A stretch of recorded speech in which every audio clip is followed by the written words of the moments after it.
Hello again, everybody, and welcome to another segment of Hollywood Memories. I'm Dan Roberts, the publisher of The Vegas Voice, and I get the great pleasure of co-hosting this with my favorite columnist, the other woman in my life, and that is Miss Beverly Washburn. Thank you. Beverly, thank you so much for being here. We are going to do a segment in which we've never discussed before. It frightened the hell out of me, and we'll go over that. But before we do that, I just want to remind everyone that for videos like these and all the others that we have for the Vegas Voice, you have to hit that subscribe button. So now that that's out of the way, I want to discuss with you one of the most frightening, terrifying, scandalous things you've ever done as a little girl. But I just want to walk people through it. Now, you've done many different episodes, movies, TV segments, in which it was just absolutely frightening as a little kid. And you know, you did Old Yeller, right? And in Old Yeller, the dog dies. But that was okay because that's part of the script. Yeah. But then you did a Superman with the Mole Men, in which I told you it scared me, and yet people came up to you, and what happened? Well, first, let me just say thanks to you, Dan, for doing this, and thanks to all of you for watching. Actually, I was doing an autograph show, and somebody came up to me, and I had this photo of me sitting there with those little mole men. And a man came up and he said, I grew up with you. And he said, I remembered that show. And he said, I just have to ask you, did those men scare you? And I said, no, actually, I thought they were really cute. And he said to me, well, they scared the crap out of me. Yeah. Well, if you thought that was cute, we're going to get to an episode that really scared the hell out of everybody. But you know what I got a kick out of is that you mentioned, well, besides doing that, you were also in another movie called Spider Baby. Now, in 2 sentences, tell me about that one. Well, we'd have to be here all day. Maybe we can do a segment just on Spider Baby, because that's with Lon Chaney Jr. And right now, that's the one I get the most fan mail from. Which really frightens me, yeah. Yeah, it's kind of a tongue-in-cheek, campy horror film. People die. Yeah, and I kill people. But. And that's nothing compared to what we're going to discuss now. And you know what? But what I got a kick out of is that you've also done a couple of segments on Wagon Train. Okay. Everybody remembers Wagon Train, Ward Bond. And there was a situation with Ward Bond that in a couple of sentences, because I just can't get over the problem that they saw and the problem that we're going to overcome right now. Go ahead. Ward Bond did what?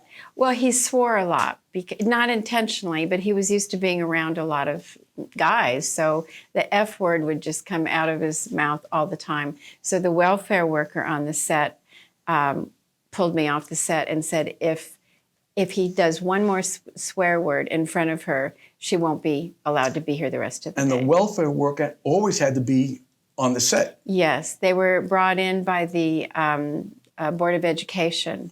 And they were called welfare workers because they were there for the welfare of the child actor to make sure that everything went smoothly, that they got an hour for lunch, 3 hours of schooling, no overtime, and all that kind of stuff. So the welfare worker was really looking out for you. Exactly. So if there was anything going on that she thought was inappropriate, she could pull you from the set. Right, like when he was swearing all the time, which he didn't mean to. He didn't even realize he was doing it.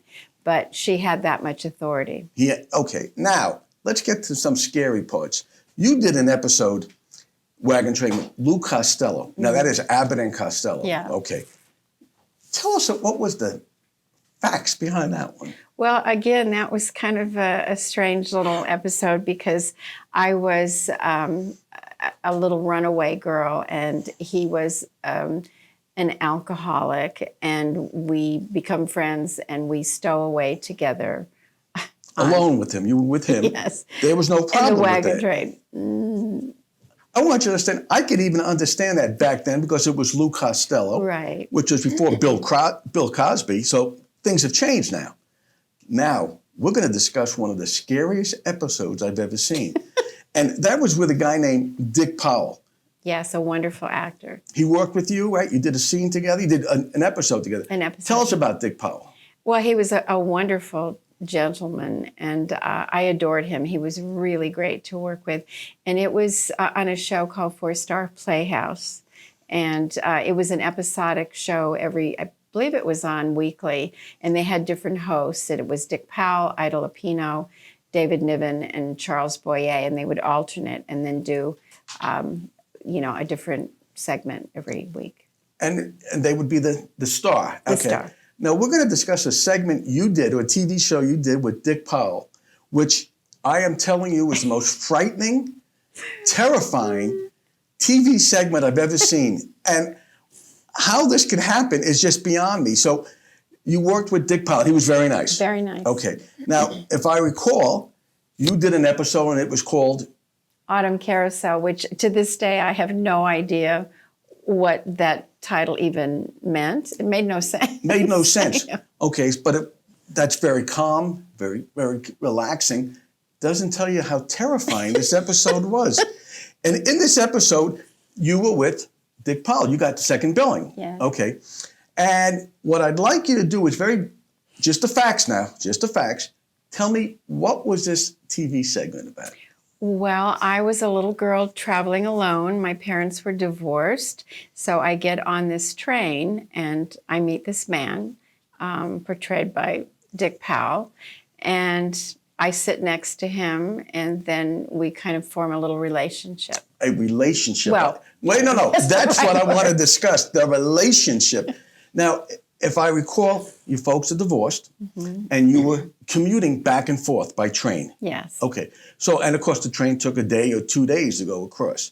And your divorced parents, who were not in the episode, they allowed this 10-year-old girl to go on a train all by herself. Now, if that doesn't scare you, we have a lot more. And the thing is that you befriend him. Is that correct? Yep. Holding hands and everything. Holding hands. So Yep. this was before stranger danger. Is that correct? Yeah. Yeah. And yet there was no problem with it. The welfare workers said nothing wrong with it. No, but now we're talking like over 60 years ago. We'll get into that. We'll get it. But right now, if I understand this, you befriend him. Yes. He takes your hand. You even tell the train conductor, the porter, that he's your father. Right, because I tell a little lie. A little lie. And yet nobody came to your rescue yet at that time. Correct? Correct. Okay. Now, in the TV episode, if I understand this, you spend 2 days with him. Is that correct? And no police, no child protective services, and because you crossed state lines, no FBI.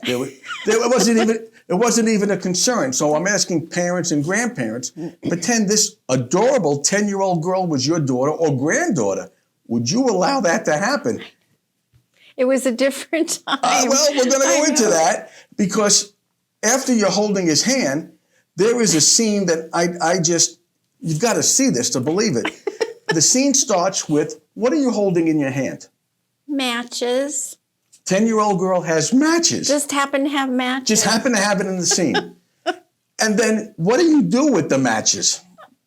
I light a cigarette. For Dick Powell. For Dick Powell, yeah. So, wait a minute, a little girl has matches. I know. She lights the cigarette to this stranger, and nobody had any concerns about it. I know. It's the weirdest thing. It is, isn't it? Yeah. And it should frighten the hell out of you. And yet, wait a minute, now there's more. So besides allowing this 10-year-old girl, Jill, to stay with this stranger, to light a cigarette, he then says, when the train stops, let's go to a carnival. Is that correct? That's correct. And you say yes. So you get off the train with this guy, with this stranger, and if I recall, he then says to you, we'll take a later train. Am I correct? Well, you take a later train. You're killing me, Dan. I'm killing you. I'm killing you. I saw this and I said, what? Now, and he took you to the carnival. Yeah. Did you have a good time? Apparently. Apparently. And then you get back on another train. No police. No FBI. No. Even your divorced parents didn't care. Or didn't care. Or didn't contact anybody. The welfare worker said, wait, this is perfectly fine. Let's just do a scene like that when you get off the train. I know. And they didn't have cell phones back then. So if my train is going to be late, I would think the parents would panic. I would think somebody would. Or you'd hope they would. I don't know. And then, but you have a wonderful time. And then at the end of the carnival, you then get off the train. And how does he say goodbye to you? Come on, wait. He gives Take me a look. kiss goodbye, but that was totally innocent. It was just on the cheek. Oh, but that was still. the innocent one. No, everything was innocent. But nobody thought anything of it at the time. And now it would be totally inappropriate. You think so, huh? I mean, what I can't get over, as I watched it again and again, your divorced parents, Not there. not there. Matter of fact, when you get picked up, it's by the chauffeur. Yeah. And he said, "Hi, how are you?" That's it. No big deal. And in the movie, in the TV segment, Dick Powell says, "I'll see you again real soon." Yeah.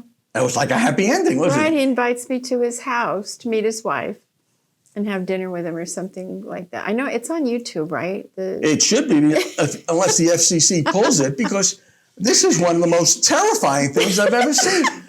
Now, and I'm asking you now, as you reflect on it 50 years later or so, 60, more than 60 years 60. later, can you possibly imagine a TV segment like this now? Oh my gosh, no. It would be absolutely, totally inappropriate. But see, as I mentioned, it was over 60 years ago. It's a different time, a different lifestyle, and nobody actually thought twice about it. I mean, it was obviously totally innocent, but you couldn't have a show like that with, first of all, why would I have matches, a little girl with matches? And then even the fact that he smoked in front of me and then I'm lighting his cigarette. You lit his cigarette. And traveling with him and holding his hand, and we never met before. I mean, but back then, nobody even gave it a second thought. It just seemed like a normal show. But now it's kind of almost comical. It's making me laugh looking back, like, oh my gosh, what was this storyline? It was crazy. And not only that, but Dick Powell was proud of the segment. He had it in his TV collection. Again, I'm just stunned that nobody, the welfare worker who looks out for you, so Ward Bond can say damn or hell. No, you can't do that.